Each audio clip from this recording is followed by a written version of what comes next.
사랑하는 성도 여러분, 1월 13일 목요일 아침입니다. 하나님 은혜와 평강이 함께하기를 축복합니다. 좋아요, 구독 꼭 눌러주세요. 천만 성도 큐티하는 그날까지 우리 함께 달려가도록 하겠습니다. 오늘 우리에게 주신 하나님 말씀은 누가복음 3장 21절로 38절까지의 말씀인데요. 우리 다 함께 21절과 22절의 말씀을 읽도록 하겠습니다.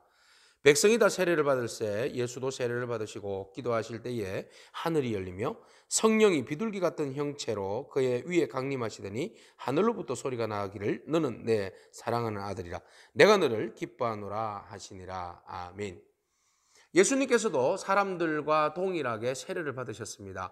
예수님은 세례를 받으실 필요가 없으신 분 아닙니까? 죄가 없으신데요. 근데 왜 세례를 받으셨습니까? 네, 그것은 바로 예수님이 죄인의 위치에 서 계시는 그 사랑의 모습을 보여주고 계십니다. 주님은 우리와 멀리 동떨어져 있는 분이 아니라 사람 가운데, 우리 인생 가운데 거하시는 분이심을 직접 보여주시기 위해서 기꺼이 사람들의 율법과 사람들이 행하는 율법의 그 전성들 세례를 받으셨다라는 것을 볼 수 있습니다. 그 어느 신이, 어떤 신이 인간의 그 고통과 인간의 삶에 들어와서 같이 동요할 수 있습니까? 오직 예수 그리스도밖에 없는 줄로 믿습니다. 자, 그리고 또 세례를 받으시는 이유는 메시아이심을 드러내기 위함입니다. 본격적으로 메시아이심을 세상에 드러내는 사건입니다. 세례를 통해서. 그리고 하나님께서 직접 그 세례 가운데 비둘기 형체와 같은 그 성령의 임재하심을 통하여서 하나님의 아들이심을 직접 보여주는 사건입니다. 하나님의 아들이라는 것을 하나님이 직접 말씀하셨잖아요. 이는 내 사랑하는 아들이다. 내가 너를 기뻐한다라고 하나님이 직접 말씀하셨어요. 그러니까 예수님이 하나님의 아들이시라는 증거는 사람들이 지어낸 이야기가 아니라 하나님께서 직접 우리에게 증거하여 주신 말씀입니다. 그러면 하나님의 아들이라는 말은 유대인들의 그 말의 논리에 하면 하나님의 아들은 곧 어떤 의미를 가지고 있어요? 메시아. 유대인들의 정체성에는 메시아다, 구원자다, 이런 의미를 가지고 있어요. 그래서 하나님의 아들이라고 했을 때 예수님은 우리의 메시아다, 구원자다, 이런 의미를 보시면 되겠습니다. 그래서 아들이라는 개념을 뛰어넘습니다.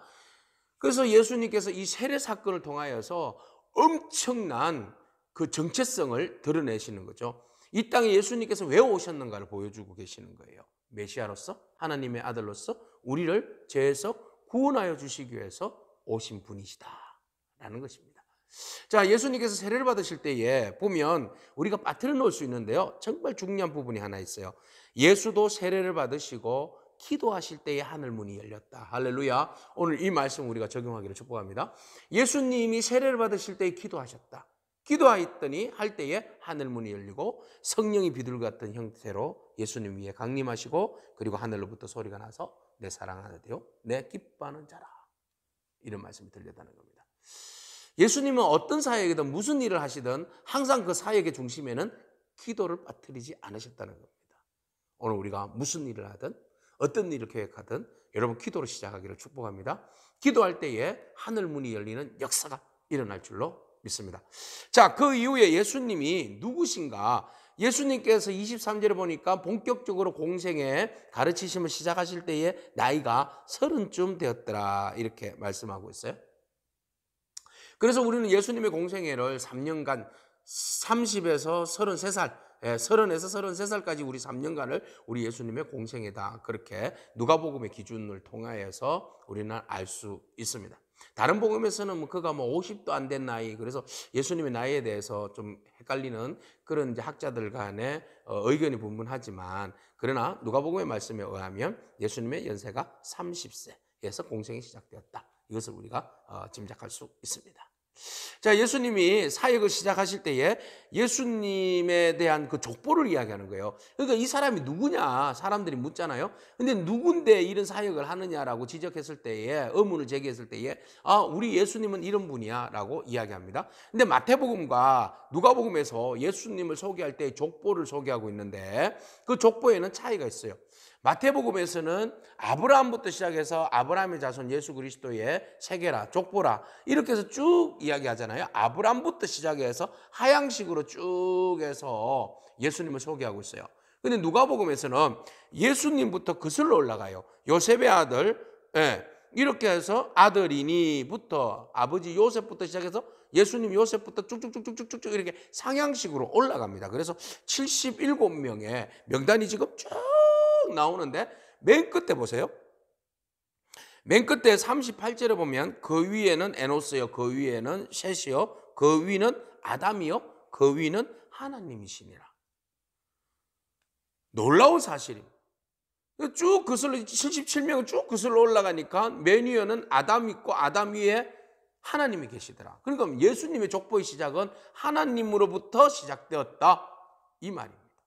누가는 예수님이 어디로부터 시작되었느냐라고 이야기했을 때 하나님으로부터 시작되었다.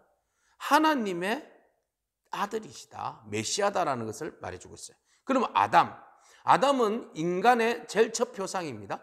그러나 제일 첫 표상이 범죄함으로 인하여서 아담 이후의 모든 세대가 죄의 그늘 아래 속하게 되었습니다.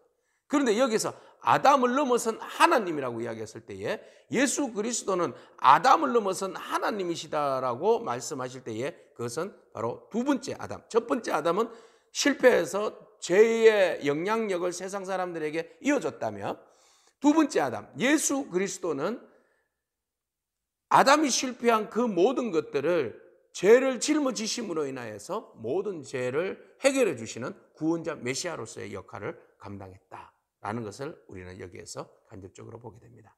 그래서 그 아담은 죄가 없으신 그분, 모든 인류의 죄를 지고 십자가에 돌아가신 그분, 바로 그분이 어떤 분이다? 바로 하나님이시다 라는 것을 누가는 이 상향식 족보 구조를 통하여서 예수님은 누구신가에 대해서 우리에게 잘 말해주고 있습니다. 오늘 본 말씀에서 예수님은 누구신가? 네, 하나님께서 직접 알려주셨습니다. 하나님의 아들. 그 말은 메시아, 구원자라는 겁니다.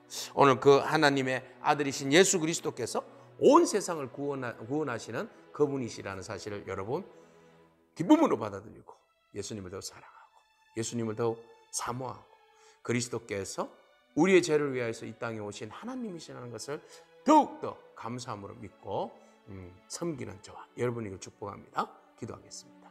하나님 감사합니다. 예수 그리스도 그분은 사람이 아니시고 그분은 하나님께서 직접 말씀하셨듯이 하나님의 아들 메시아 구원자이심을 우리가 믿습니다. 구원자 되신 예수님께서 이 땅에 오셔서 우리를 위하여서 친히 가장 낮은 자리에서 세례를 받으시고 또 가장 낮은 사람들을 품어주시고 가장 낮은 곳에서 섬기다가 십자가를 지신 그 겸손의 왕 예수 그리스도를 바라봅니다. 그러나 주님은 사람이 아니라 인의 박해주의자가 아니라 하나님이심을 오늘 우리가 다시 한 번 더 가슴 새깁니다. 하나님이 이곳에 낮은 곳에 오심을 감사하고 우리도 주님처럼 낮은 곳으로 내려갈 수 있는 겸손을 배우게 하여 주시옵소서. 주님 세례 받으실 때에 기도하셨던 것처럼 우리도 겸손히 주님과 함께 모든 일 가운데 기도로 하나님 앞에 나아가는 복된 인생 되게 하옵소서. 예수님에게 하신 이름으로 기도합니다. 아멘. 오늘도 믿음으로 승리하길 축복합니다. 아멘.